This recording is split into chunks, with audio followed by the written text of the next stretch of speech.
नमस्कार, EDUSAT lecture में आप सबका स्वागत है। मित्रों, जैसा कि जानते हैं अभी गर्मी का समय चल रहा है। इस दौरान कई बीमारियों को सामना करना पड़ता है, कुछ पानी जनित, कुछ खाद्य पदार्थ से, क्योंकि गर्मी में खाद्य पदार्थ को अगर थोड़े समय भी 15 मिनट भी आप ओपन में छोड़ दिए तो फर्मेंटेड हो जाता है। अगर उसको खाते हैं तो कै दस्त, लूज मोशन इत्यादि कई तरह के समस्याओं, फीवर के सामना करना पड़ता है। तो वैसी स्थिति में क्या करना चाहिए, कैसे हम लोग समझें कि इस बीमारी जो हुआ है सो पानी के चलते, खाद्य पदार्थ के कारण या और अन्य बीमारी जो गर्मी में खास करके होता है, लू लगना, इन सब पर हम लोग चर्चा करेंगे। और इस पर चर्चा करने के लिए स्टूडियो में उपस्थित हैं जाने माने चिकित्सक डॉक्टर के अग्रवाल। आप पद्मश्री से सम्मानित हैं और हार्ट के क्षेत्र में इन्होंने काफ़ी काम किया है, काफ़ी अवार्ड और काफ़ी पेपर प्रेजेंट कर चुके हैं। तो दुनिया में इनके चिकित्सा को माना जाता है। तो मैं समझता हूं कि इनके ज्ञान और अनुभव हम लोग को आज के विषय को समझने में लाभदायक साबित होगा। इस उम्मीद के साथ डॉक्टर अग्रवाल को आमंत्रित करता हूं कि अपना व्याख्यान शुरू करें और अपने ज्ञान से हम लोग को लाभान्वित करें। Welcome sir. Thank you. नमस्कार श्रोता। आज हम बातचीत कर रहे हैं गर्मी की। मौसम अगर हम लेके चलें तो 3 मौसम हमारी कंट्री के अंदर में अगर मेन मौसम लेके चलें, गर्मी, सर्दी और वर्षा। गर्मी का मौसम चल रहा है, पीक पे है और धीरे धीरे धीरे वर्षा ऋतु के अंदर में ये कन्वर्ट हो जाएगा। गर्मी के अंदर में हमारे को क्या खान पान में एहतियात बरतनी है और कौन कौन सी बीमारियां होती हैं, आज इसी के बारे में हम बातचीत करने की कोशिश करेंगे। इसमें हमारे को 2 कॉन्सेप्ट लेने पड़ेंगे, एक आयुर्वेद का कॉन्सेप्ट और एक एलोपैथी का कॉन्सेप्ट। आयुर्वेद के कॉन्सेप्ट में हमारे शरीर में वात, पित्त, कफ 3 चीज़ें होती हैं, मूवमेंट, मेटाबॉलिज्म एंड स्ट्रक्चर।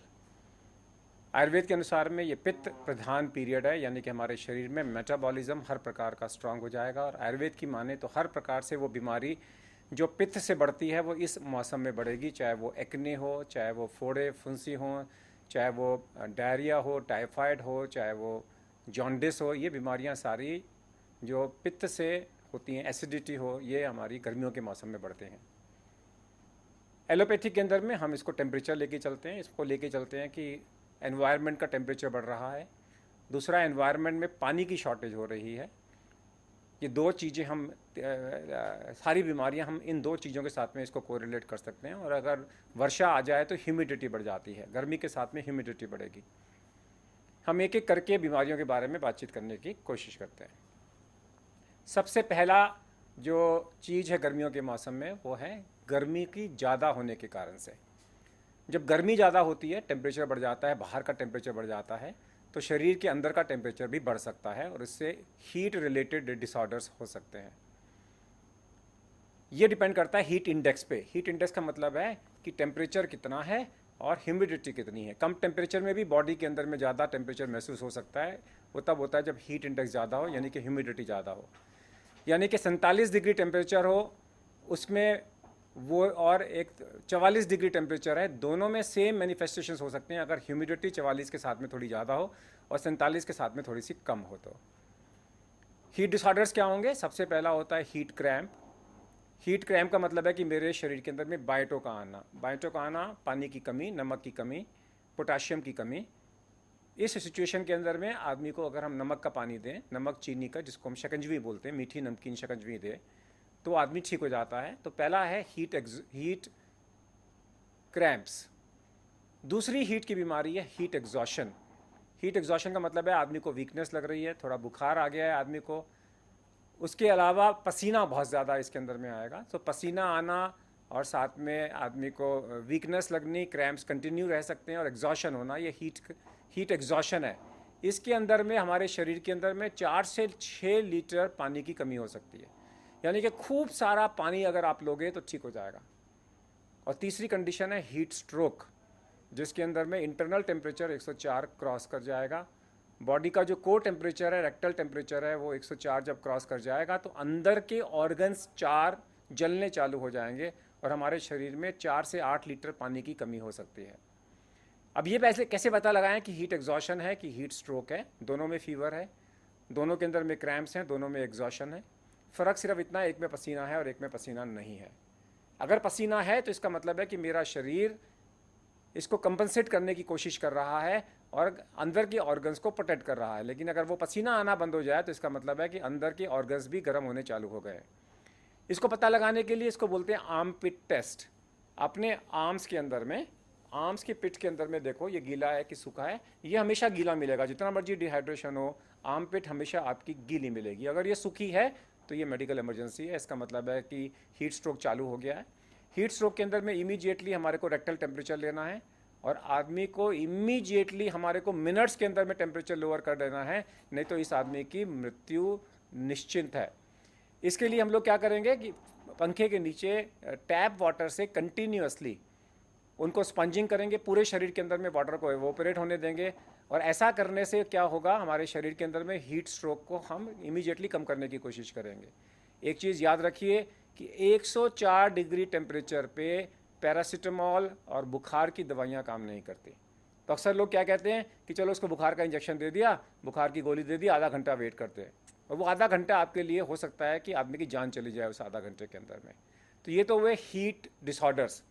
अब ये हीट डिसऑर्डर्स नॉर्मल आदमी को हो वर्सेस अब एक आदमी जिसको पहले से बीमारी है उसको, तो उसमें क्या फ़र्क है। अगर एक आदमी को ऑलरेडी हार्ट अटैक है, अस्थमा का मरीज है, पैरालिसिस का मरीज है, लिवर की बीमारी है, किडनी की बीमारी है, उसको अगर हीट एग्जॉशन या हीट स्ट्रोक हो जाएगा और डिहाइड्रेशन हो जाएगा तो उसको उसकी एग्जिस्टिंग बीमारी बढ़ सकती है। यानी कि उसको हार्ट अटैक प्रेसिपिटेट हो सकता है, उसको पैरालिसिस प्रेसिपिटेट हो सकती है, ये सारी बीमारियां उसको हो सकती हैं। यानी कि नॉर्मल आदमी को तो ठीक, लेकिन जिस आदमी को कोई बीमारी है उसको तो हीट बिल्कुल भी ध्यान में रखना चाहिए कि हीट डिसऑर्डर उसको ना हो जाए। हीट डिसऑर्डर्स किन लोगों को ज़्यादा होता है, जो बहुत छोटे बच्चे होते हैं या बहुत बड़े एल्डरली लोग होते हैं उनको ज़्यादा होता है। और एल्डरली लोग तो इसमें इमीडिएटली मर भी सकते हैं। तो एल्डरली लोगों के अंदर में हीट स्ट्रोक, हीट एग्जॉशन बिल्कुल भी अलाउ नहीं करना चाहिए। इसके अलावा जो लोगों को एलर्जी है या जिन लोगों को रात में सेडेटिव खा के या एंटी एलर्जी खा के सो जाते हैं, उन लोगों को भी हीट स्ट्रोक होने के चांसेस ज़्यादा होते हैं। हीट स्ट्रोक तब होता है जब आप तेज गर्मी धूप के अंदर में निकलें, तो छतरी लेके निकलें, तेज धूप में ना निकलें, ज़्यादा देर दूर ना रहें। एक और चीज़ बात, अभी मुंबई में एक केस आया जहाँ पे 2 बच्चे एक कार के अंदर में घुस गए, कार अंदर से बंद थी, उसको खोल नहीं पाए, कार का इंजन ऑफ था और वो 2 बच्चे थोड़ी देर के बाद में उसके अंदर में मर गए। तो इसका क्या मतलब हुआ, क्लोज एटमॉस्फेयर के अंदर में हीट जल्दी बढ़ती है। यानी कि कार अगर आपकी बंद है, वेंटिलेशन नहीं है, चल नहीं रही, एसी ऑन नहीं है, और आप अंदर जाके बैठ जाएं तो उसका टेम्परेचर बाहर के टेम्परेचर से आधा घंटे के अंदर अंदर एक इतने हाई लेवल पे पहुंच सकता है कि आप उसमें मर भी सकते हो। तो कभी भी आप ऐसे मौसम में, ऐसे माहौल में ना बैठो जहाँ पे एयर ना हो, जहाँ पे ऑक्सीजन ना हो, और वहाँ पे ये ज़रूरी नहीं है कि आपको बाहर ही लू लगती है, लू आपको घर के अंदर में जाने के बाद में भी लग सकती है। तो ये तो हुई हमारी हीट डिसऑर्डर्स की बात। हीट डिसऑर्डर्स के बाद में हमारे पास क्या है, गर्मी के टाइम पे, गर्मी के टाइम पे पानी की कमी हो रही है। जब पानी की कमी हो रही है गर्मियों के अंदर में, तो क्या होगा, पानी की कमी होने के कारण से डिहाइड्रेशन फिर होगा। लेकिन पानी की कमी होने के कारण से लोग सुबह के टाइम पे शौच में जाने के बाद में पानी का इस्तेमाल नहीं करेंगे। उसके बाद में पानी हमारे यहाँ पे लोग जब पीना चाहेंगे तो हो सकता है कि सेफ़ वाटर पानी ना पिएं। इन सब से हमारे शरीर के अंदर में बीमारियाँ हो सकती हैं। जब पानी साफ़ नहीं होगा या खाना साफ़ ना हो, तो पानी ना साफ़ होने से जो पानी से बीमारियाँ हैं हमारी हैं, वायरल हेपेटाइटिस जिसको जॉन्डिस बोलते हैं, दूसरी बीमारी हमारी है टाइफाइड की, और तीसरा है आंत्रशोथ जिसको हम डायरिया बोलते हैं। डायरिया अगर किसी को हो जाता है तो पानी वाला डायरिया होगा, एफर्टलेस होगा, पेनलेस होगा, और खूब सारे डायरिया होंगे उसके साथ में, जो है खून नहीं आएगा, मोशन उसके अंदर में, टट्टी जो है उसके मोशन के अंदर में नहीं होगी। ये डायरिया अगर बहुत ज़्यादा हो गया तो ये कॉलरा का रूप भी ले सकता है। यानी कि कॉलरा एक अलग टाइप का बैक्टीरिया है, कॉलरा भी हो सकता है। तो सिंपल वायरल डायरिया या बैक्टीरियल डायरिया किसी को भी हो सकते हैं गर्मियों के मौसम के अंदर में। अगर किसी को 8 से कम डायरिया है, यानी कि लूज मोशन 8 से कम है, तो आप उसको ओपीडी मैनेजमेंट करिए। 8 और 12 के बीच में है तो ध्यान से उसको हो सकता है एडमिट होना पड़े, लेकिन 12 से ज़्यादा है तो शायद उसको इंट्रावेनस ड्रिप की ज़रूरत पड़े। याद रखिए, एक लूज मोशन 1 गिलास वाटर डिहाइड्रेशन के बराबर है। यानी कि अगर पेशेंट ने 10 मोशन किए तो 12 गिलास, 10 गिलास यानी कि 2 लीटर की पानी की कमी हो गई। किसी को 40 लूज मोशंस अगर हो गए तो 8 लीटर की उसके अंदर में फ्लूइड की डेफिशिएंसी है। तो आदमी को जितने मोशंस हो गए उसके हिसाब से ORS दो, और जितने हो रहे हैं उसके हिसाब से हर मोशन के साथ में 1 गिलास उसको जो है ORS दो। ORS का मतलब क्या है, नींबू पानी मीठा नमकीन। यानी कि हमारे को क्या चाहिए, हमारे को 1 लीटर पानी में 20 ग्राम यानी कि 4 चम्मच शुगर चाहिए, 2% शुगर बनाना है। उसमें नमक डालना है, चीनी डालना है, थोड़ा मीठा सोडा डालना है, जिसको मीठी नमकीन शिकंजवी या ORS बोलते हैं। ये अगर आप इस क्वांटिटी से कि एक लूज मोशन 200 ml के बराबर है, अगर किसी को भी आप देते हैं तो उस आदमी के अंदर में डिहाइड्रेशन खत्म हो सकता है। ये कैसे पता लगे कि मेरा डिहाइड्रेशन ऑलरेडी किडनी को डैमेज कर गया कि नहीं कर गया? डिहाइड्रेशन मेरी बॉडी में, जब मेरी बॉडी में पूरा हाइड्रेशन हो जाएगा, उसके बाद में अगर मैं पानी पीऊँगा तो 1 घंटे के अंदर अंदर मेरे को पेशाब आना चाहिए। So the answer is very clear कि आदमी को कंटिन्यूसली आप ORS देते जाओ जब तक वो पेशाब ना करने लग जाए। पेशाब कर रहा है, इसका मतलब है कि हाइड्रेशन प्रॉपर है। तो ये तो हो गया मेरा डायरिया। डायरिया में एंटीबायोटिक की ज़रूरत नहीं है। दूसरा जो मेरा जो चीज़ आया डायरिया के बाद में, वो आया टाइफाइड और जॉन्डिस। जॉन्डिस कब होता है आदमी को? जब पानी गंदा हो, गंदे पानी से अगर आदमी पानी पी जाए तो उसको वायरल हेपेटाइटिस हो सकता है। इसमें बुखार आएगा और जब बुखार ख़त्म हो जाएगा तो जॉन्डिस अपीयर होगा। धीरे धीरे धीरे पीलिया बढ़ेगा। कुछ लोगों के अंदर में ये पीलिया खतरनाक भी हो सकता है अगर ये दिमाग के अंदर में घुस जाए तो। पेशाब पीला होगा, वीकनेस होगी, लेकिन बुखार खत्म हो जाएगा तभी पीलिया आएगा। इसको हम बोलते हैं viral hepatitis. Over a period of time आदमी इससे भी ठीक हो सकता है। तीसरा है टाइफाइड। अब याद रखिए गर्मी का मौसम है, गर्मी के मौसम में अगर मई जून में टाइफाइड हो जाए तो मुझे चिंता नहीं, लेकिन मार्च अप्रैल में जब स्कूल का टाइम होता है तब टाइफाइड हो जाए तो मेरे को चिंता है। तो टाइफाइड के अंदर में क्या है? बुखार होगा, बुनियादी बुखार बोलते हैं इसको। कंटिन्यूस बुखार होगा, स्टेप लैडर होगा, धीरे धीरे बढ़ेगा। पहले दिन 100, फिर 101, फिर 102, फिर 103, फिर 102, 101, 100, ऐसे ही उतरेगा। टाइफाइड का बुखार अगर समय पे ट्रीट नहीं हुआ तो पेट की आंतड़ों को फाड़ भी सकता है, जिसको हम बोलते हैं स्मॉल इंटेस्टाइनल परफोरेशन। सो टाइफाइड से बचने के लिए हमारे को वैक्सीन की ज़रूरत होती है, जो 3 साल में एक बार लगता है, चाहे ओरल हो चाहे इंजेक्टेबल हो। अब और देखिए, ये तीनों बीमारियों के अलावा आप जब जाते हो शहर के अंदर में, हर जगह में कटे हुए फल मिल रहे हैं। कटे हुए फल में क्या होगा? मक्खी आके बैठ जाएगी। मक्खी एक इन्फेक्शन से दूसरे इन्फेक्शन को ले जाएगी। सो मक्खी से भी होने वाली बीमारियां यही 3 मेन है। टाइफाइड है, वायरल हेपेटाइटिस है और डायरिया है। अब गर्मियों के अंदर में मैं प्रिकॉशन क्या लूँ? गर्मियों के अंदर में मेरी प्रिकॉशन बड़ी सिंपल है। Heat it, boil it, cook it, peel it और फॉरगेट इट। कोई भी चीज़ खानी है और आपको मालूम नहीं वो हाइजीनिक है कि नहीं है। अगर हाइजीनिक है तो इसका मतलब क्या है कि घर के अंदर में पानी आपने उबाल के लिया तो वो हाइजीनिक है। लेकिन उबाल के लेने के बाद में अगर उस पानी को आपने एक ऑर्डिनरी ग्लास में रख लिया जो साफ़ नहीं है तो पानी बेकार हो गया। अगर 4 ग्लास को आपने हाथ से, उंगलियों से उठा लिया, जैसे मैं आपको लेके बताऊं, ये जैसे पानी पड़ा हुआ है, इस पानी को अगर मैं उंगली के साथ में पकड़ लूँ तो ये पानी बेकार हो गया। लोग तो क्या करते हैं, 4-4 गिलास को उंगलियों के साथ में पकड़ के उठा लेते हैं तो पानी खराब हो गया। इसके अलावा खान पान की चीज़ें मैं कहाँ काट रहा हूँ, अगर मैंने मेरी सरफेस जहाँ पे मैं काट रहा हूँ वो सरफेस मेरी साफ़ नहीं है तो उससे मेरे को बीमारी हो सकती है। जिस प्लेट में काट रहा हूँ, जिस चाकू से काट रहा हूँ, जिस प्लेट में पका रहा हूँ, जिस प्लेट में सर्व कर रहा हूँ और जिस प्लेट में खा रहा हूँ, ये सारी चीज़ें मेरे को अगर हाइजीनिक नहीं है तो इन्फेक्शन हो सकता है। तो इसका फार्मूला है बड़ा simple, heat it, boil it, cook it, peel it और फॉरगेट इट। कोई भी खाना अगर आपने खाना है तो पहले चेक करो क्या मैं इसको गर्म कर सकता हूँ या ये गर्म है कि नहीं। अगर गर्म कर सकते हो या ये गर्म है तो आप खा लो, कोई दिक्कत नहीं है। बॉयल इट, अपने सामने उबलवा के खा लो, उबली हुई चाय, उबला हुआ दूध, उबला हुआ पानी सेफ है। कुक इट, अपने सामने पका हुआ खाना है, फ्रेश है, आप खाओ, कोई दिक्कत नहीं। So heat it, boil it, cook it और फॉरगेट इट और हीट इट। अगर अपने सामने कोई सब्जी बनी हुई है, अगर आप उसको गर्म करके खा लेते हो तो ठीक है, उसमें सारे बैक्टीरिया वायरसेस मर जाएंगे। Otherwise forget it. I will give you few examples. मेरा पहला एग्जांपल है कि मैं किसी के घर में गया और मेरे सामने वो सेब ले आया कि सेब खिलाएंगे। अब सेब खिलाने के लिए मुझे नहीं पता उसके घर में हाइजीन कैसा है। उस सिचुएशन के अंदर में जब मुझे नहीं पता उसके घर में हाइजीन कैसा है तो सेब किससे कटेगा? चाकू से। चाकू साफ़ होना चाहिए। अगर चाकू साफ़ नहीं है मेरे को इन्फेक्शन हो जाएगा। लेकिन वो केला ऑफर करे तो मैं खुशी खुशी ले लूँगा, क्योंकि केले को मैंने अपने आप से छीला, सारी गंदगी छिलके में रह गई और मैंने खा लिया। संतरे को छीला, गंदगी सारी छिलके में रह गई, मैंने खा लिया। सेब की गंदगी तो सेब में रहेगी अगर पानी उसका साफ़ नहीं है तो।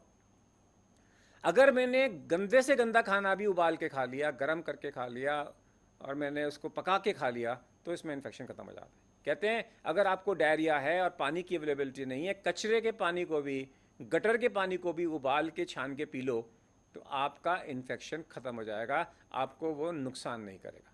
सो remember the formula, heat it, boil it, cook it, peel it और फॉरगेट इट। ये हमारा हुआ गर्मी के अंदर में जो how to maintain a hygiene. Next चीज़ आती है ये गर्मी के मौसम में लोग पहाड़ों पे जाते हैं, ट्रैवल करते हैं, तो उनको क्या प्रिकॉशंस लेनी चाहिए। अगर आप गर्मी के मौसम में पहाड़ों पे जा रहे हैं या 10,000 फुट से ऊपर जा रहे हैं, 3,000 फीट तक अगर आप जा रहे हैं या 5,000 फीट तक जा रहे हैं, कोई दिक्कत नहीं होती।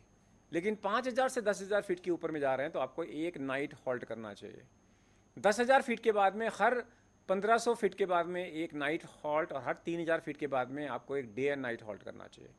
नहीं तो आपको माउंटेन सिकनेस हो सकती है। माउंटेन सिकनेस का मतलब है आपको हैंगओवर जैसे सिम्टम्स हो सकते हैं, जैसे आपने दारू पी ली हो, या आपको पल्मोनरी एडिमा, फेफड़ों के अंदर में पानी आ जाएगा, या सेरेब्रल एडिमा, आपके दिमाग में सूजन आ जाएगी, और इस कारण से आप कोमा में भी जा सकते हो, सांस भी फूल सकता है, आपको लंग का अटैक भी पड़ सकता है।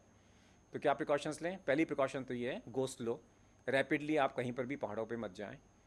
अगर आप ब्लड प्रेशर के मरीज हैं तो ब्लड प्रेशर कंट्रोल करा के जाएं। अस्थमा के मरीज हैं तो अस्थमा कंट्रोल होना चाहिए, अस्थमा की दवाइयाँ साथ में लेके जाएं। और हार्ट के मरीज हैं तो अपने डॉक्टर से पूछें क्या मैं 10,000 की फीट को सहन कर सकता हूँ कि नहीं कर सकता। रास्ते में कार्बोहाइड्रेट की डाइट बहुत ज़्यादा लें। कहते हैं सत्तू इसके लिए बेस्ट है, सत्तू का जूस, सत्तू का जो पानी का जो शरबत बनता है वो इसके लिए बहुत अच्छा। कच्चा सत्तू भी आप साथ में ले जा सकते हैं। रास्ते में शराब ना पिएं, क्योंकि शराब पीने से आपको पता नहीं लगेगा कि मेरा माउंटेन सिकनेस का सिम्टम है कि शराब का सिम्टम है। सिगरेट ना पिएं, शुरू में 1-2 दिन एक्सरसाइज ना करें, और अपना एक नॉर्मल रूटीन लेके चलें तो आपको माउंटेन सिकनेस नहीं होगी। और जिन लोगों को पहले माउंटेन सिकनेस हो चुकी है उन लोगों को स्पेशल दवाई, डायमॉक्स नाम की दवाई होती है, वो 2 दिन पहले चालू करते हैं और आने के 2 दिन बाद तक देते हैं। और जिन लोगों को ब्लड प्रेशर की बीमारी है, अपनी ब्लड प्रेशर की दवाइयाँ डॉक्टर से बदलवा लें, कि कुछ ब्लड प्रेशर की ऐसी दवाइयाँ होती हैं जो माउंटेन सिकनेस में ज़्यादा काम करते हैं। जो लोग डायबिटिक हैं वो ग्लूकोमीटर ले जा रहे हैं ऊपर में, तो याद रखें ऊपर जाके ग्लूकोमीटर हो सकता है काम ना करें और रीडिंग उसकी इरेटिक दे। तो ये तो बात हुई हमारी ट्रैवल की माउंटेन्स पे। अब बहुत सारे लोग तो गर्मी का मौसम है तो घूमने वैसे भी जाते हैं, लॉन्ग कार की ड्राइव में चले गए, मसूरी चले गए, पहाड़ों में चले गए, या आसपास चले गए। अगर आप 6 घंटे से ज़्यादा की ड्राइव ले रहे हैं कार में बैठ के, एक ही जगह में बैठे हुए हैं, बीच में उतर नहीं रहे, तो आपके पैरों में क्लॉट आ सकता है गर्मियों के मौसम के अंदर, जिसको हम डीवीटी बोलते हैं, और ये लंग अटैक कर सकता है। तो इसका प्रोसीजर क्या है? जब भी आप लंबी ड्राइव में जा रहे हो तो पैर के अंदर में टाइट मोजे पहने और पैर को मूव करते रहें, या हर 2 घंटे बाद में थोड़ा उतर के थोड़ा टहल लें, थोड़ा सुस्ता लें। इससे क्या होगा, आपको डीवीटी होने के चांसेस कम होंगे। फिर लोग बाहर जाते हैं, वो कहते हैं कि हम अपने फर्स्ट एड किट कौन सा लेके जाएं गर्मी के मौसम में। गर्मी के मौसम में लोगों को डर लगता है कि रास्ते में जाते हुए मेरे को वॉमिटिंग तो नहीं हो जाएगी, गर्मी के कारण से मेरे को नक्सीर तो नहीं आ जाएगी मेरे को जो है, या मेरे को जो है लू तो नहीं लग जाएगी। प्रिकॉशन बड़ी सिंपल है। आपका जो किट है उसमें बुखार की दवाई होनी चाहिए, पैरासीटामॉल बुखार की दवाई होनी चाहिए, लेकिन ये दवाई का याद रखें कि ये 104 के बाद में बुखार में काम नहीं करेगी, वहाँ पे सिर्फ पट्टी ही काम करेगी, यानी कि आपके पास में बर्फ़ या ठंडा पानी भी आपके साथ में जाना चाहिए। अगर आपको उल्टी आती है तो डॉमपेरिडोन नाम की दवाई आती है, उसकी दवाई अपने डॉक्टर से लिखवा लें, साथ में लेके जाएं। ओआरएस गर्मी के मौसम में जब भी आप बाहर जाएं तो ज़रूर होना चाहिए ओआरएस जो है, क्योंकि ओरल डिहाइड्रेशन सोल्यूशन, रास्ते में कभी भी डायरिया हो, वॉमिटिंग हो, तो आपके वो काम में आ सकता है। मैं उनकी बात नहीं कर रहा कि आपने लिक्विड ले जाना है, एंटीसेप्टिक ले जाना है, या पट्टियाँ ले जानी है, मैं उनकी बात नहीं कर रहा। मैं सिर्फ दवाइयों के बारे में बात कर रहा हूँ। गर्मी के मौसम में एसिडिटी बहुत ज़्यादा होती है, तो हो सकता है आप एक एंटासिड को साथ में ले जाना चाहें, क्योंकि गर्मी के मौसम में बार बार एसिडिटी होती है। एपिस्टेक्सिस यानी कि नक्सीर आना भी गर्मियों के अंदर में काफ़ी कॉमन बीमारी है, नक्सीर जो है।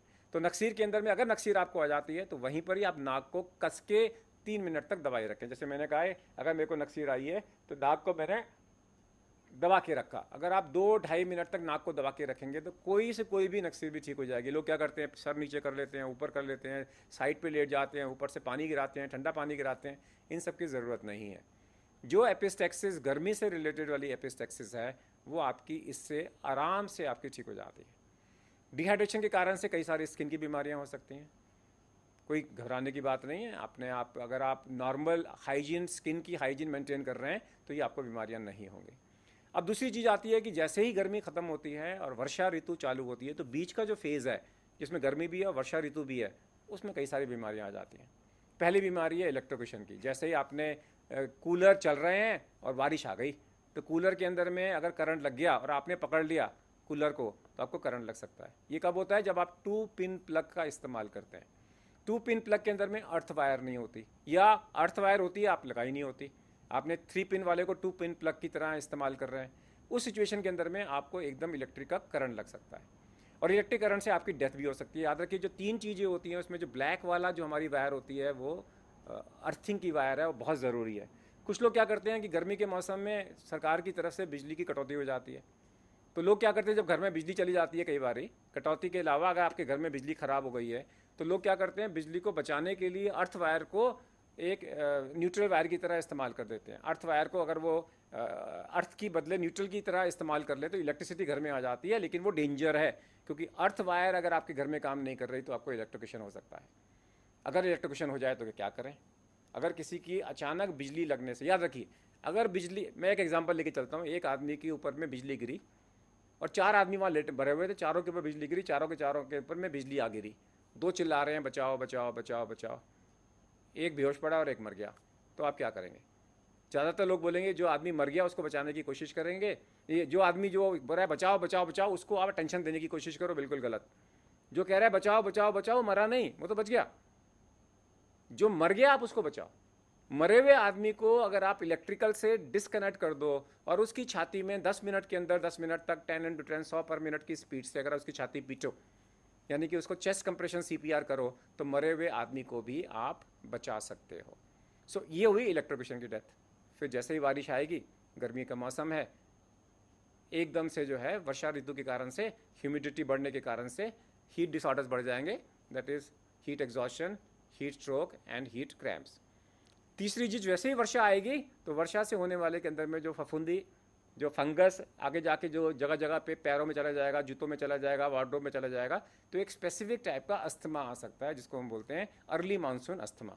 ये बीमारी भी हमारे को जो है गर्मी के मौसम के अंदर में हमारे को गर्मी और सर्दी के बीच में आती है। जैसे ही वर्षा आएगी और पानी अगर इकट्ठा हो गया तो मलेरिया, डेंगू, चिकनगुनिया आवाज़ दस्तक दे देगा। फुल मानसून में वो आएंगे लेकिन वो दस्तक दे देगा, यानी कि कोई भी बुखार अगर आपको इस मौसम के अंदर में अगर आता है, कोई भी बुखार अगर आपको इस मौसम के अंदर में आता है, तो ध्यान रखिए कि मलेरिया, डेंगू, चिकनगुनिया तो नहीं है, पहला केस तो नहीं है, इसका ध्यान रखिए। अब एक और चीज़ होगी 30 जून को, आज 15 जून है, 15 दिन के बाद में 30 जून के अंदर में उत्तरायण खत्म हो जाएगा, दक्षिणायन स्टार्ट हो जाएगा, चतुर्मास चालू हो जाएगा, देवशयनी एकादशी जिसको हमारे वेदांत में बोलते हैं वो स्टार्ट हो जाएगी। अब इसमें क्या होगा कि जैसे ही दक्षिणायन होगा तो हमारे सूर्य की गति जो है रिवर्स हो जाएगी, वो उत्तरायण से दक्षिणायन की तरफ सूर्य मूव करेगा। दक्षिणायन के टाइम पे depression, negative thinking, negative emotions चालू हो जाते हैं। तो ये हमारा जो पीरियड है, कहते हैं भगवत गीता में कहते हैं कि उत्तरायण में जो आदमी मरते हैं उनको मोक्ष मिलता है, दक्षिणायन में जो मिलते हैं, जो मरते हैं उनको शायद मोक्ष ना मिले, या उनको मोक्ष तब मिलेगा जब वो पूर्णिमा के आसपास या दिन के उजाले में या भवनों के साथ में या लाइट के अंदर में अगर उनकी मृत्यु हो तो, यानी कि इसका भी महत्व है। भीष्म पितामह ने उत्तरायण का वेट किया था अपने प्राण छोड़ने के लिए। सो दक्षिणायन के पहले 4 महीने हमारे जो होते हैं वो पूजा के दिन है, इसको हम बोलते हैं चतुर्मास। यहाँ पे सब लोग पूजा करते हैं, मेडिटेशन करते हैं, अपनी यात्राएं बंद कर देते हैं, और क्योंकि ये डिप्रेशन का फेज़ है, इसके अंदर में बीमारियाँ होने के चांसेस ज़्यादा होते हैं। सारे फेस्टिवल्स हमारे जो हैं, जो उत्तरायण के अंदर में है, वो सारे फेस्टिवल्स हमारे हैं कि हमारे माइंड को पॉजिटिव कैसे करें। अगर आप देखेंगे, होली का त्यौहार उत्तरायण में है, गंगा दशहरा हमारा उत्तरायण के अंदर में है, जहाँ पर भी नेगेटिविटी ख़त्म करनी है उत्तरायण है, लेकिन जहाँ पर भी पॉजिटिविटी बढ़ानी है हमारे को, वो सारे त्यौहार हमारे दक्षिणायन के अंदर में आते हैं। सो हमारे जो त्यौहार हमारे दक्षिणायन पीरियड के अंदर में चतुर्मास से स्टार्ट होंगे, उसमें सारी बीमारियाँ, हमारी डिप्रेशन रिलेटेड बीमारियाँ भी चतुर्मास के अंदर में स्टार्ट हो जाती हैं। तो इन सबको अगर मैं नट शेल को लेके चलूँ गर्मी के मौसम के अंदर में, तो गर्मी का मौसम जो मेरा जो ग्रीष्म ऋतु है, जिसको मैं आयुर्वेद में पित्त और हमारे यहाँ पे हीट डिसऑर्डर्स बोलता हूँ, तो सबसे ज़्यादा heat cramp, heat stroke, heat exhaustion, इसके अलावा मेरे को diarrhoea, simple diarrhoea, cholera, typhoid, simple typhoid, complicated typhoid, इसके अलावा मेरे को वायरल हेपेटाइटिस में जॉन्डिस, पीलिया, इसको हम बोलते हैं, बुखार और पीला पेशाब आना, लिवर का डैमेज हो जाना, कई बार लिवर ब्रेन में भी घुस सकता है। उसके अलावा मेरी स्किन की बीमारियाँ, ये मेरी मेन बीमारियाँ हैं ग्रीष्म ऋतु के अंदर में। इनसे बचाव करने का तरीका, मेरा प्रॉपर जो तरीका है वो यह हाइजीन है, और दूसरा मेरे अपने आप को, मेरे को गर्मी से बचाना है। जितना मैं गर्मी से बचाऊंगा उतना अच्छा है। उसके लिए चाहे मुझे पन्ना, आम का पन्ना पीना पड़े, चाहे सत्तू का शरबत पीना पड़े, चाहे खसखस पीना पड़े, चाहे ORS पीना पड़े, चाहे शिकंजी पीनी पड़े, चाहे सिंपल घड़ा या सुराही का पानी पीना पड़े, इन सब से अगर मैं प्रिकॉशंस लेके चलता हूँ तो अपने आप को बचा सकता हूँ। नटसेल में क्या क्या संभव है गर्मी में के दिनों में कौन कौन सी बीमारी होने से उसके बारे में आपने बताया।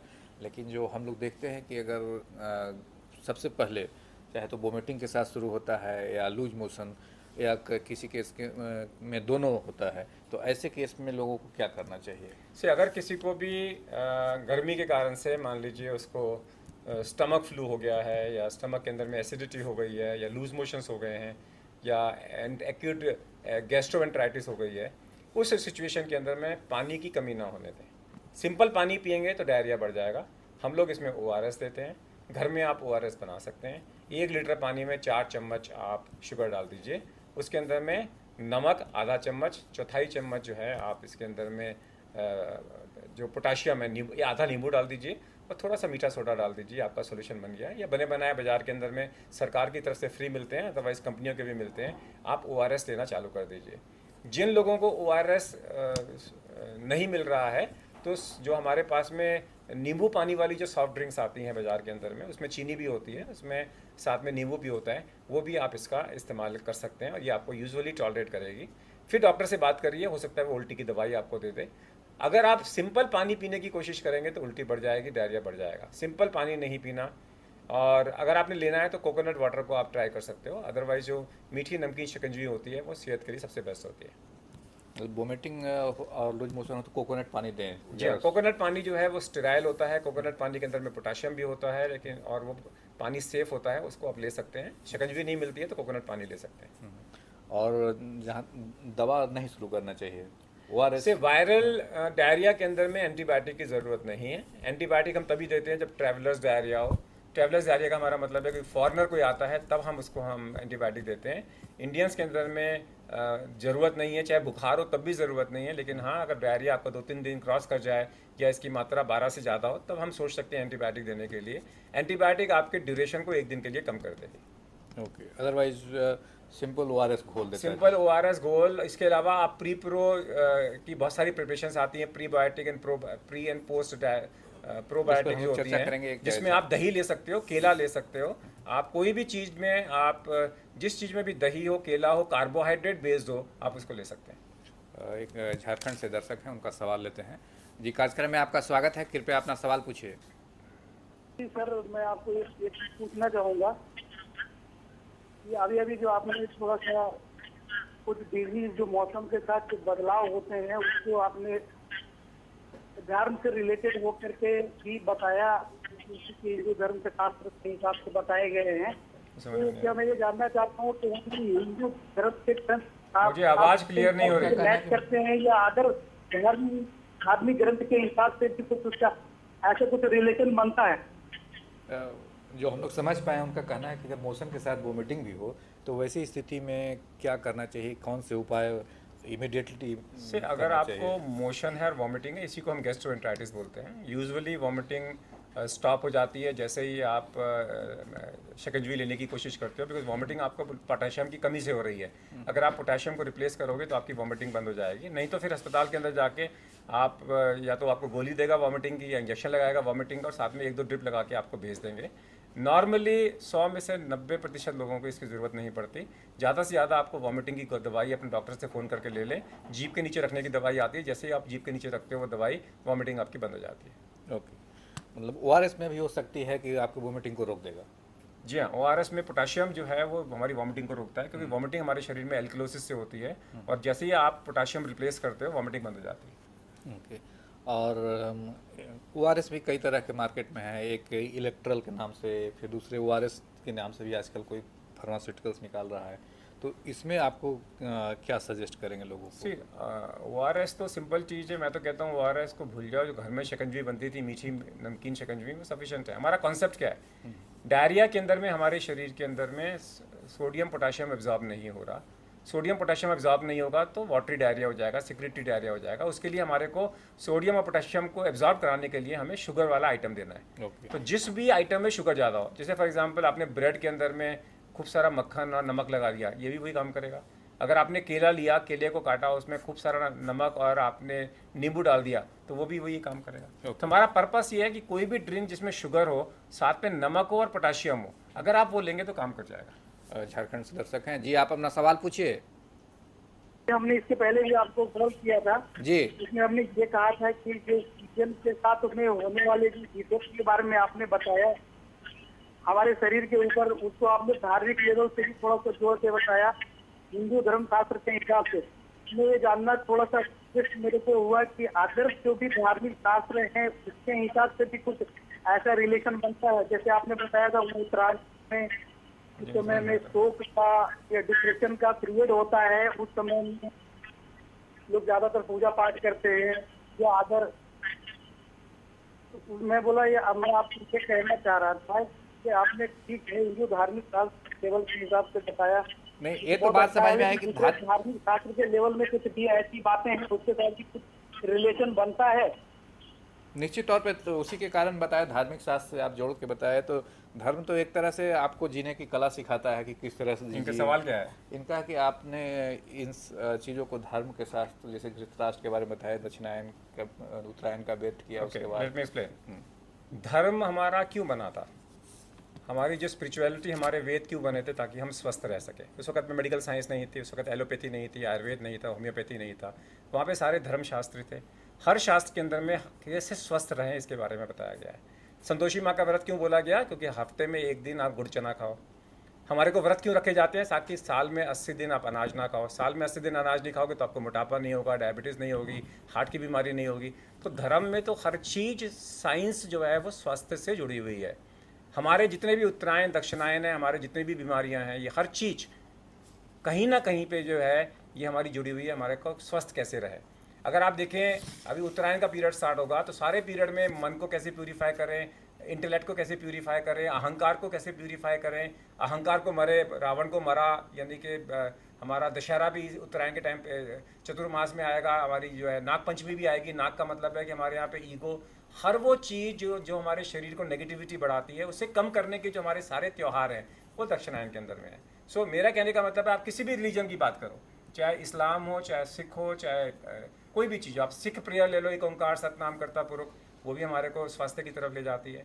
बिस्मिल्लाहिर्रहमानिर्रहीम अगर आप इस्लाम को लेके चलो, वो भी हमारे को स्वास्थ्य की तरफ ले जाता है। हर रिलीजन हमारे को ये बताता है कि हम कैसे स्वस्थ रहें, मन से, आत्मा से और शरीर से। इसलिए हम कभी भी रिलीजन को स्वास्थ्य के साथ में सेपरेट नहीं कर सकते। हर रिलीजन आपको बताता है कि स्वस्थ कैसे रहें, mentally and physically. Okay doctor साहब, जनरली देखते हैं कि वोमिटिंग और लूज मोशन जब हो रहा हो तो लोग घबरा जाता है। तो किस सीमा तक लोगों को घबराना नहीं चाहिए और किसके बाद अत्यधिक कौशन लेना चाहिए? अगर आपके बगल में गर्मी है, यानी कि ये बगल आपकी गीली नहीं है, सूखी हो गई, इमरजेंसी। अगर आपके लूज मोशंस 12 से ज़्यादा हो गए, डॉक्टर से बात करें। इस पर चर्चा करेंगे। ओडिशा से दर्शक हैं, उनका सवाल लेते हैं। जी, कार्यक्रम में आपका स्वागत है, कृपया सवाल पूछिए।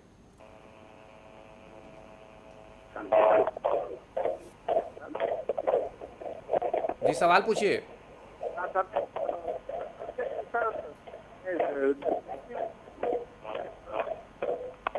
सर गर्मी में घाव हो रहा है सर, बदन पर क्या करेंगे? गर्मी में घाव हो रहा है तो घाव को गर्मी में घाव हो रहा है, गर्मी में घाव तो सर्दियों में भी हो सकता है, गर्मी भी हो सकता है। ऐसा कोई सेपरेट नहीं है कि गर्मी में घाव हो रहा है। घमौरी एक कहते हैं जो गर्मी का है, वो जो रैश आ जाता हाँ, है वो तो गर्मी के कारण से पित्त निकल आती है, उसी कारण से होता है। उसमें तो आप अपने, अगर आप पानी में हाइड्रेशन अपना मेंटेन रखें शरीर के अंदर में, तो कोई इसमें तकलीफ वाली चीज़ नहीं है। गर्मी के मौसम में एक चीज़ का ध्यान रखिए कि गर्मी से होने वाली अगर बीमारियों से बचना है तो शीतल पेय जरूर लें। इसके लिए पन्ना याद रखिए, प्रकृति ने पन्ना गर्मियों में उगाया है ताकि गर्मियों से होने वाली बीमारियों का ये इलाज कर सके। खसखस है, पन्ना है, शरबत है, हमारा जो रोज़ वाटर है, ये सारी चीज़ें जो हैं, सत्तू का पानी है, सत्तू का पानी जो ठंडा होता है वो शरीर के लिए बहुत अच्छा होता है और सब प्रकार की गर्मियों से आपको दूर करता है।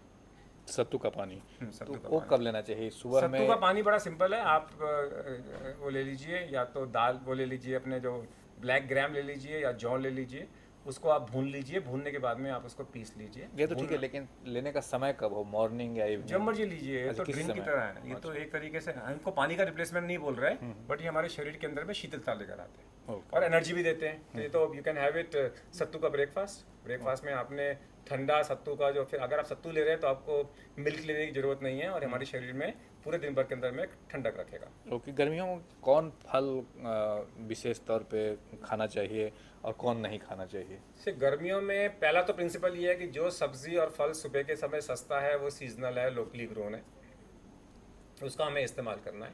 अगर आप देखेंगे गर्मियों के अंदर में सबसे ज़्यादा जो हमारी जो है आम ही आएगा, लेकिन आम जो डायबिटिक है वो उसका परहेज़ रखें। लेकिन कच्चा आम का जो पन्ना का पानी है वो हमारे शरीर के लिए बहुत अच्छा है।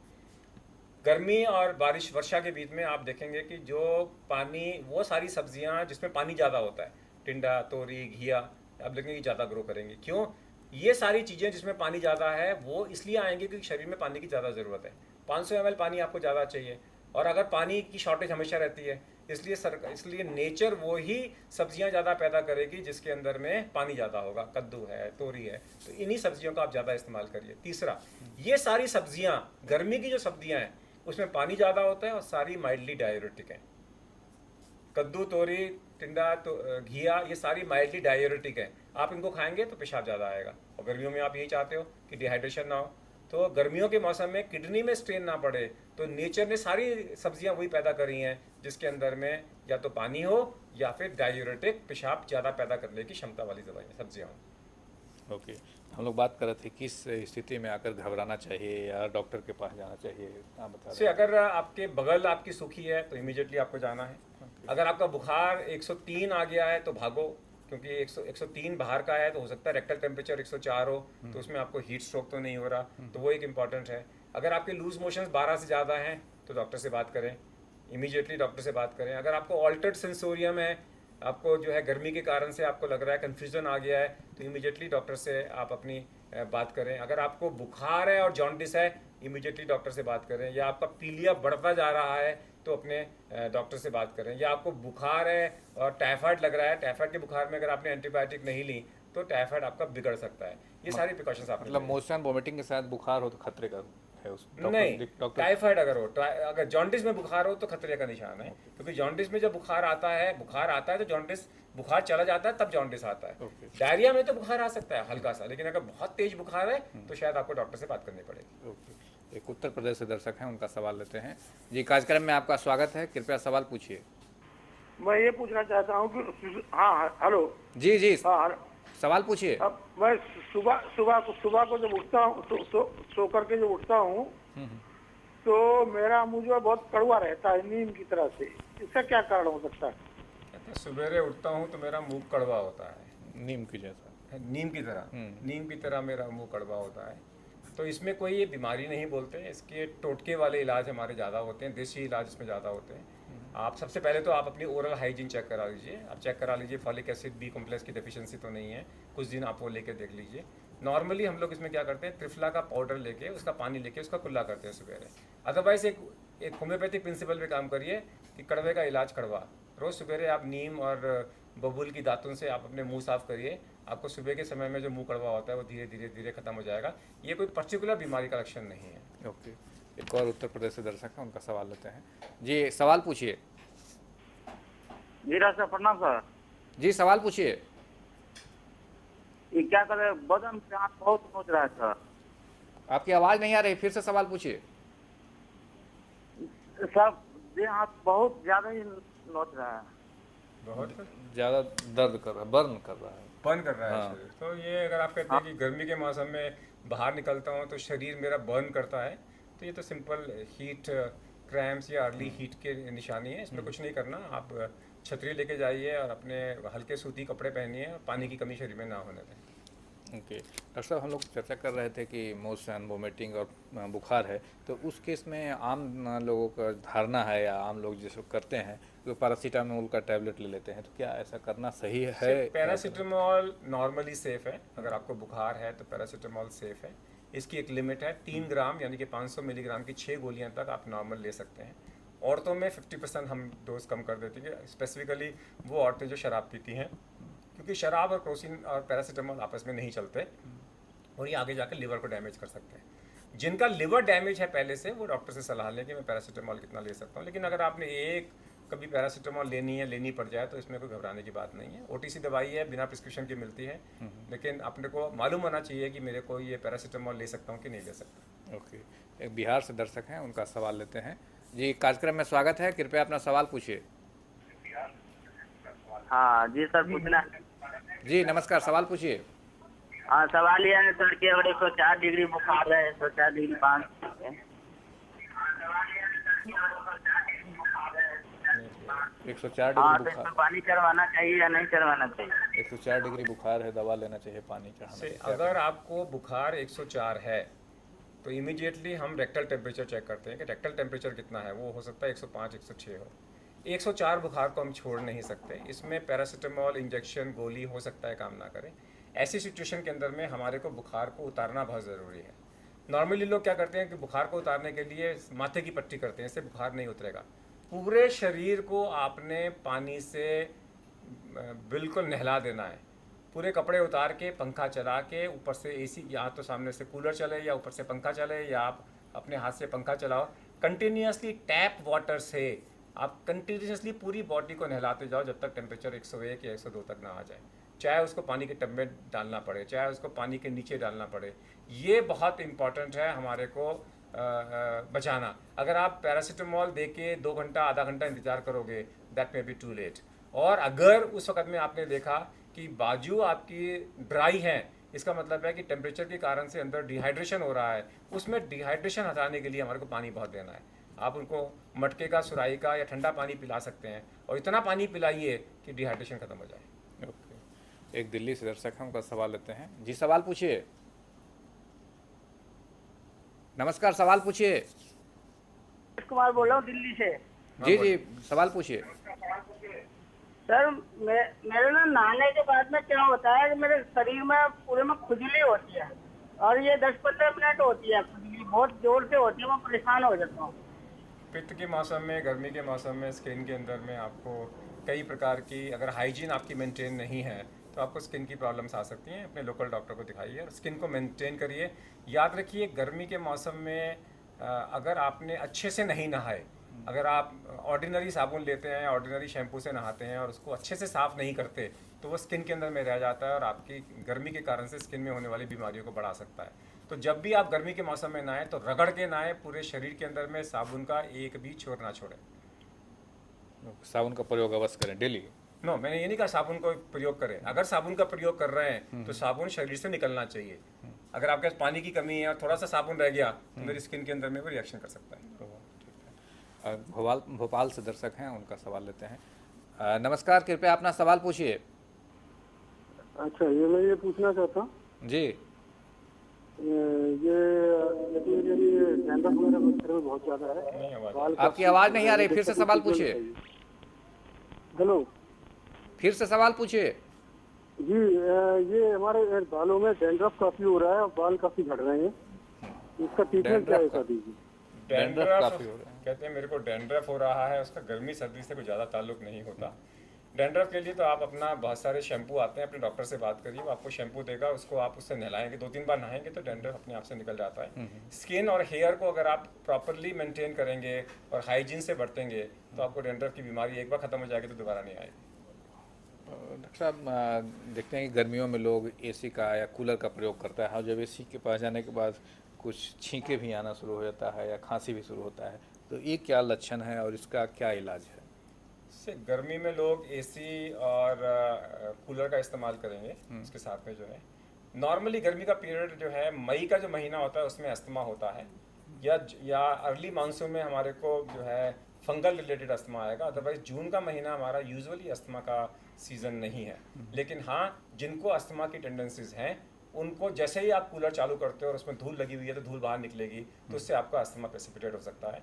तो वो धूल वाला अस्थमा है। गर्मी के मौसम से नॉर्मली हमारे कोई प्रॉब्लम नहीं होती।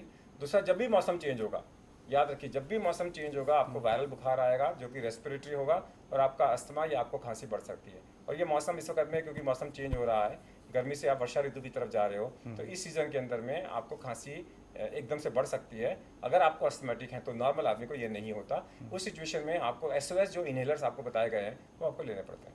ओके। एक उड़ीसा से दर्शक हैं, उनका सवाल लेते हैं। जी, सवाल पूछिए। नमस्कार, सवाल पूछिए। कट गया। कटिए। तो ऐसा कोई नहीं जैसे एसी के पास गए हैं और टेम्परेचर कम कर दिए 18 या 20, उसके बाद खांस रहे हैं, तो ये टेम्परेचर डाउन होने के कारण या नहीं, वो अस्थमाटिक तो होने के कारण? अस्थमा अटैक तो तभी पड़ेगा जब आपकी ह्यूमिडिटी हो, जैसे या आपकी ह्यूमिडिटी बढ़ जाए या आपकी ड्राइनेस बढ़ जाए। किसी भी जगह पे जहाँ ड्राइनेस होगी या कोल्ड होगा या ह्यूमिडिटी बढ़ेगी, वो आपको अस्थमा को प्रेसिपिटेट कर सकता है। ओके। एक चीज़ का ध्यान रखें कि लोग क्या करते हैं कि एसी में बैठे हुए हैं, एकदम से बाहर गर्मी में निकल जाएंगे, या एकदम गर्मी से एकदम से एसी एटमॉस्फेयर में आ जाएंगे, ये भी अस्थमा को प्रेसिपिटेट कर सकता है। तो नॉर्मली हम लोग क्या करते हैं, अगर आप एसी में बैठे हुए हो और आपने कहीं जाना है तो 2 मिनट पहले एसी बंद कर दो, थोड़ा सा टेम्परेचर कम होने दो, तब बाहर निकलो। हाँ, अगर आप एसी से एसी कार में जा रहे हो तो कोई दिक्कत नहीं, लेकिन कार में अगर आप एसी में जा रहे हो और आपने कहीं उतरना है और धूप में चलना है तो 1.5-2 मिनट पहले आप एसी का जो है, जो हमारी जो एसी का जो इंटेंसिटी है वो धीरे धीरे कम करते जाएं या उसको बंद करते हैं, फिर आप उतरें। तो जो आयुर्वेद का सर्द गर्म का जो उसका बीमारियां हैं वो इसमें नहीं होती। ओके। तो और ये भी देखने को मिलता है कि जैसे एसी हम चला रखे हैं, 1 घंटा चला, फिर पावर कट हो गया, उसके कारण फिर गर्मी, तो ये जो टेम्परेचर में इस तरह के फेस करना पड़ता है, कभी गर्मी कभी ठंडा, क्योंकि अब 20 पर या 18 पे अगर टेम्परेचर कर नॉर्मली मैंने वैसे पहले भी बताया था कि गर्मी के मौसम में अगर आप एक ऐसे एटमॉस्फेयर में बैठे हुए हो जिस एटमॉस्फेयर के अंदर में वेंटिलेशन नहीं है, तभी आपको ये दिक्कत है, अदरवाइज से आपको दिक्कत नहीं है। जैसे मैंने एग्जांपल बताया था कि कार के अंदर में 2 बच्चे जाके बैठ गए, ये सोच के कि कार में अंदर में गर्मी कम मिलेगी, कार उनके अंदर से बंद हो गई, चाबी उनके पास थी नहीं, एसी उसका ऑन नहीं था, खिड़की वो खोल नहीं पाए और वो घुट के मर गए। ये तभी होगा क्योंकि क्लोज एटमॉस्फेयर के अंदर में टेम्परेचर जल्दी बढ़ेगा। अगर बाहर का टेम्परेचर 47 है तो अंदर का टेम्परेचर जो है वो 50 तक पहुंच सकता है और उसमें आपको छटपटा के आप हीट स्ट्रोक से आप मर सकते हो। सो कभी भी ऐसे एटमॉस्फेयर के अंदर में जहाँ पे गर्मी के मौसम में जहाँ पे एयर कम हो, क्लोज एटमॉस्फेयर हो, उसमें ध्यान में रखें कि ये एटमॉस्फेयर बाहर के टेम्परेचर से इसका टेम्परेचर बढ़ जाएगा। हरियाणा से एक दर्शक हैं। नमस्कार, कृपया अपना सवाल पूछिए। नमस्कार जी। नमस्कार, सवाल पूछिए।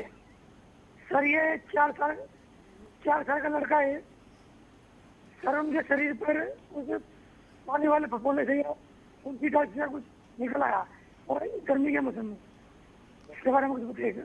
गर्मी के मौसम में शरीर पर फफोले हो जाते हैं, वही है, गर्मी के अंदर में आयुर्वेद कहता है कि पित्त की बीमारी बढ़ती है। पित्त मेरे शरीर में मेटाबॉलिज्म है। एक्ने, जैसे मैंने कहा था कि चेहरे पे मुहासे, गर्मी के अंदर में पित्त के निशान, शरीर में रैश, ये सारे गर्मी के मौसम में आ सकते हैं।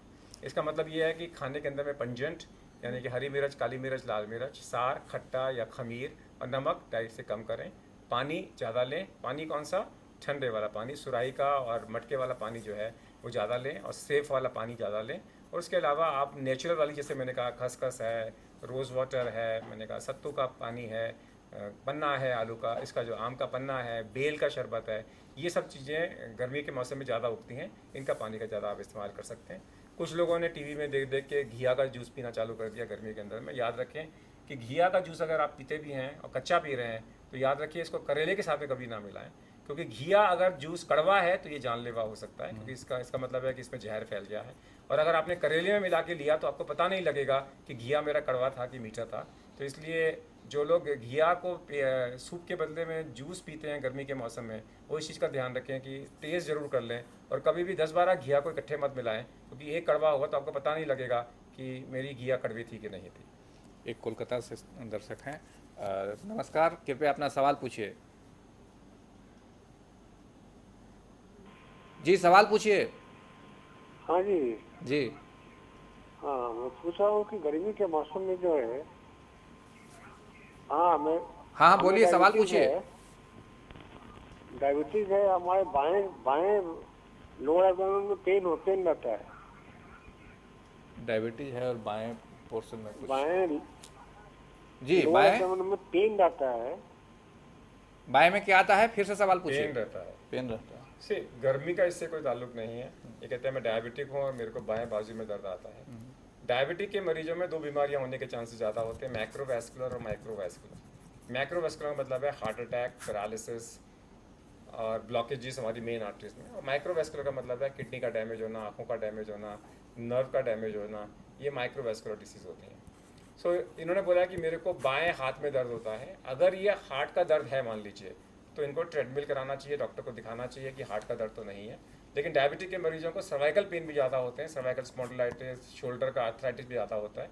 तो आपका डॉक्टर ही बता पाएगा कि ये शोल्डर का पेन है या हार्ट का पेन है। दोनों के अंदर में इलाज इसका संभव है। एक दिल्ली से दर्शक हैं, उनका सवाल लेते हैं।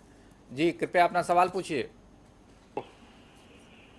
हेलो जी, हाँ सवाल जी। पूछिए। मेरा सवाल ये है कि मेरा प्रोस्टेट जो है 20 ग्राम्स है, और दूसरा जो मेरा PSA है 1.5 है।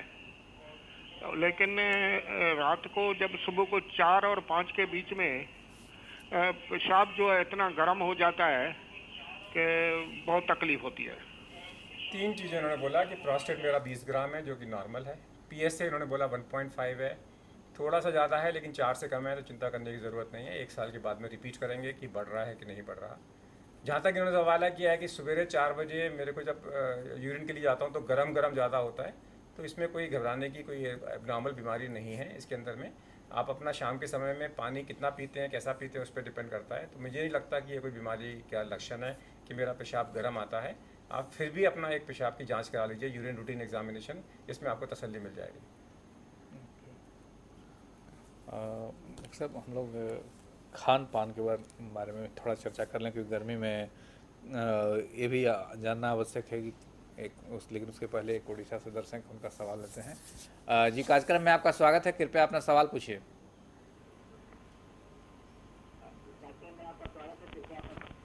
जी, सवाल पूछिए। मुंह से सर बदबू आता है सर, मुंह में छाले पड़ जाते हैं सर, और दांतों से ब्लीडिंग हो रहा है सर कभी कभी। मुंह से बदबू आता है, छाले पड़ जाते हैं, ब्लीडिंग भी आ रहा है। मुंह से बदबू आता है, छाले पड़ जाते हैं, ब्लीडिंग भी हो जाती है, ये कोई गर्मी से कोई स्पेसिफिक चीज़ नहीं है। आप अपने डॉक्टर से चेक करा लें, आपको हो सकता है B कॉम्प्लेक्स की डेफिशिएंसी हो या फॉलिक एसिड की डेफिशिएंसी हो। और जैसे मैंने कहा था कि त्रिफला का पानी लेके आप उसके गरारे करें तो इससे फ़र्क पड़ सकता है। हम लोग खान पान पर चर्चा कर रहे थे, क्या खाना चाहिए क्या नहीं खाना चाहिए। खान पान के अंदर में प्रिंसिपल वही है जो नेचर ने बनाया है, सस्ता और लोकली ग्रोन। जो सुबह के समय सस्ता होगा वो लोकली ग्रोन होगा, वही सेहत के लिए अच्छा होगा। तो इस मौसम के अंदर में सारी सब्जियां वही होंगी जो वाटरी होंगी या डायरेटिक होंगी, तो उन सब्जियों का सेवन ज़्यादा करें।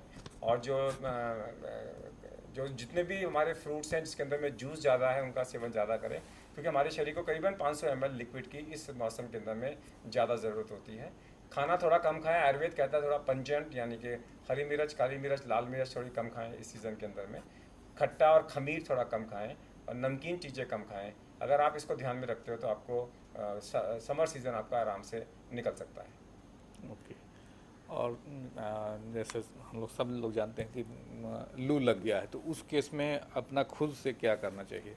अगर आपको लू लग गया है तो इसका मतलब बुखार है, तो बुखार को रैपिडली कम करना है। डिहाइड्रेशन हो गया तो डिहाइड्रेशन को ख़त्म करना है। लेकिन लू का प्रिवेंशन ज़्यादा इंपॉर्टेंट है। लू का प्रिवेंशन ये है कि तेज़ धूप के अंदर में लंबे वॉक के लिए ना निकले, ये वॉक करने का टाइम नहीं है। वॉक अपने अर्ली मॉर्निंग के अंदर में लीजिए। अगर आपको जाना पड़ रहा है तो छतरी का इस्तेमाल करिए ताकि तेज़ धूप आपको ना मिले। ये जो तेज़ धूप होती है विटामिन डी लेने के लिए नहीं होती। अगर आपने विटामिन डी लेना है तो अर्ली मॉर्निंग की आप वॉक के अंदर में ले सकते हो। तो इसको प्रिवेंट करें। गर्मी में हल्का सूती कपड़ा पहने मोटा, ताकि आपको गर्मी शरीर के अंदर में पकड़ ना सके। जाते वक्त में अपने साथ में अपना साफ़ पानी ज़रूर अपने साथ में रखें, चाहे वो या आपकी घोल हो, चाहे वो इसका जो है खसखस का पानी हो या सत्तू का पानी हो या कोई भी या आपका जो है पन्ना का पानी हो। इनको साथ में लेके जाएं ताकि आपको रास्ते में कोई दिक्कत ना हो कभी भी आप जर्नी के अंदर में जा रहे हैं। ये बेसिक प्रिकॉशंस आपने लेनी है। और रिमेंबर, खाने पीने के अंदर में heated, boiled, cook it, peel it और फॉरगेट इट। जो भी खाना खा रहे हैं गर्म हो, पका हुआ हो, अपने सामने अपने सामने छील के खाएं या अपने सामने उबलवा के खाएं, तभी ये सेफ़ होगा, अदरवाइज सेफ़ नहीं होगा। एक दिल्ली से दर्शक हैं, अब उनका सवाल लेते हैं। नमस्कार, कृपया अपना सवाल पूछिए। हाँ जी, नमस्कार जी। ये हमारे फादर की उम्र 78 है, तो इनको लेफ्ट साइड में कई बारी पेन होती है, तो इनको एंजियोग्राफी करानी चाहिए। इनकी किडनी एक है। लेफ्ट साइड में कहाँ? लेफ्ट छाती में, 78 लेफ्ट साइड में लेफ्ट साइड में पेन होती है। कहते हैं 78 साल की मेरी उम्र है और लेफ़्ट साइड में पेन होती है। लेफ़्ट साइड का पेन सर्वाइकल भी हो सकता है, हार्ट का भी हो सकता है, डॉक्टर ही बता पाएगा। अगर आपको चलने, अगर बैठे बैठे दर्द आ रहा है और वो लोकलाइज्ड है, पिन पॉइंट हो सकता है, कंटिन्यूसली रह रहा है, तो चांसेस हैं वो हार्ट का नहीं है। लेकिन अगर ये हार्ट का दर्द है तो आएगा और जाएगा, 30 सेकंड से ज़्यादा रहेगा और लोकलाइज नहीं होगा। उस सिचुएशन के अंदर में एक हो सकता है एक्सर्शन पे, अगर आप बोल रहे कि मुझे चलने पे दर्द होता है तो वो हार्ट का, बैठे बैठे हो रहा है, बंद नहीं हो रहा, तो शायद वो शोल्डर का या सर्वाइकल पेन होगा। राजस्थान में निश्चित तौर पे बाकी जगहों से 1-2 डिग्री अधिक टेम्परेचर होंगे, तो एक वहाँ से भी दर्शक हैं, उनका सवाल लेते हैं और जानते हैं क्या प्रॉब्लम है। जी नमस्कार, कृपया सवाल पूछिए। नमस्कार सर। जी सवाल पूछिए। सर मेरे पेट में कंप्लेन सर, जैसे दस्त लगते हैं सर, गोली आपकी आवाज़ नहीं आ रही है। सर, कहने मतलब मेरे को दस्त लगते हैं। हाँ सवाल हेलो? पूछिए। जी सर मेरे को दस्त लगते हैं और दवाई लेता हूँ तो सही रहेगा, और दवाई हटता ही फिर चालू हो जाता है। कहते हैं मेरे को दस्त लगते हैं, मैं दवाई लेता हूँ तो ठीक रहता हूँ, दवाई बंद कर देता हूँ तो दस्त बंद हो जाते हैं। तो ये समर वाला दस्त नहीं है। समर वाला दस्त तो आएगा 3-4 दिन के अंदर में ठीक हो जाएगा। अगर आप बोलते हैं कि मेरे को दस्त लगे रहते हैं तो इसमें आपको जांच करानी पड़ेगी कि ये छोटी आंत का दस्त है कि बड़ी आंत का दस्त है। छोटी आंत का दस्त के अंदर में हमारे को कई सारी इन्फ्लेमेटरी बाउल डिसीज है, वो भी हो सकती हैं। पेट का टीबी है, उसका भी हो सकता है। और बड़ी आंत का अगर ये दस्त है तो इरिटेबल बाउल सिंड्रोम के अंदर भी ऐसा हो सकता है। तो अपने डॉक्टर को आपको दिखाना पड़ेगा। ये एक सिंपल चीज़ नहीं है, क्योंकि आपको ये तो हो नहीं सकता कि आप हमेशा के लिए दवाइयाँ खाते रहें। तो आपको इसकी जांच करानी पड़ेगी। ये समर डायरिया नहीं है, ये आंत्रशोथ नहीं है, ये कॉलरा नहीं है। अच्छा, क्या ये जो वोमिटिंग मोशन का जो शिकायत आता है, तो एक बार आया तो क्या इसको फिर रिपीट होने की संभावना भी बनती है? जी हाँ, ये तो हाइजीन के ऊपर में है। आपका वायरल इन्फेक्शन है, जैसे वायरल इन्फेक्शन फ्लू बार बार आता है, उसी तरीके से वायरल गैस्ट्रोएंटेरिटिस भी बार बार आ सकती है। एक पर्टिकुलर स्ट्रेन दोबारा नहीं आएगी, लेकिन दूसरी स्ट्रेन से तो आपको हो ही सकता है। अगर आप गंदा पानी पिएंगे तो बीमारी बार बार आ सकती है। मलेरिया भी बार बार आ सकता है। डेंगू 4 बार दोबारा आ सकता है, कि 4 प्रकार का वायरस होता है। चिकनगुनिया यूजुअली दोबारा नहीं आता, क्योंकि एक ही प्रकार का वायरस है। ओके, तो अब हम लोग का समय भी खत्म सिर्फ हो एक आखिरी बता दूं मैं कि मक्खियाँ जो हैं वो इस सीज़न के अंदर में हर जगह पे मक्खियाँ ज़्यादा होती हैं। आपने देखा होगा, मेरे को भी बार बार मैं कभी ऐसे कर रहा हूँ, कभी ऐसे कर रहा हूँ। तो ये भी एक अगर स्टूडियो में मक्खियाँ पहुँच सकती है तो आप सोच सकते हैं घर घर में कितनी पहुँचती होंगी। और अगर मक्खियाँ ज़्यादा होंगी तो आपको हमेशा ध्यान रखना कि मक्खियों के कारण से आपको बीमारी, मक्खियाँ एक जगह से दूसरी जगह ले जाती हैं। और सबसे बड़ा, जो लोग कहते हैं मैं तो हाइजीनिक हूँ, मेरे को कैसे बीमारी हो गई, तो मक्खियाँ आपकी बीमारियाँ बहुत ज़्यादा पैदा कर सकती हैं। ओके, तो निश्चित तौर पर हम लोग को मक्खियों का ध्यान रखना चाहिए, उससे बचना चाहिए। लेकिन आज का प्रोग्राम ख़त्म करें उसके पहले 3-4 जो महत्वपूर्ण बात है जानना चाहूँगा। 3-4 प्रिकॉशन, चाहे तो मोशन और वोमिटिंग हो उसके पहले, या अगर हो रहा है तो भी क्या लें जिससे हम खतरनाक। गर्मियों से मेरा बड़ा सिंपल चीज़ है, गर्मियों में 500 ml ज़्यादा लिक्विड लें। लिक्विड के अंदर में आप अपनी मीठी नमकीन शकंजवी लें, या कोई भी जो फलों का पेय पदार्थ जो आप घर में बनाते हैं उसको लें।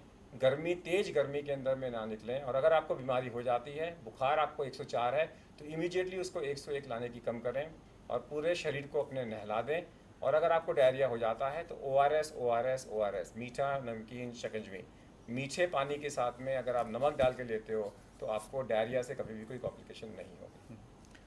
मित्रों, इन्हीं शब्दों के साथ आज के प्रोग्राम को यहीं विराम देते हैं। आप सबको धन्यवाद, और आपकी ओर से डॉक्टर के अग्रवाल को भी बहुत बहुत धन्यवाद, जिन्होंने काफ़ी अच्छे तरह से गर्मी में होने वाली बीमारियों और उससे कैसे बचा जाए इस पर आज हम लोगों को, इसके बारे में हम लोगों को बताया। मैं समझता हूँ कि यह गान हम लोग को लिए लाभदायक साबित होगा और जो बीमारी होंगे उससे बचने में भी काफ़ी मदद करेगा। इस उम्मीद के साथ आज आप सबको धन्यवाद। और प्रोग्राम ख़त्म करने के पहले एक बात और, कि इस कार्यक्रम का उद्देश्य सिर्फ आप तक ज्ञान पहुंचाना है, न कि इलाज करना। इलाज कराने शुरू करने के पहले आप अपने निजी चिकित्सक से ज़रूर मिलें और जो सलाह दें उस पर ही इलाज शुरू करें, न कि यहाँ जो बताया गया उस पर। Thank you very much. धन्यवाद।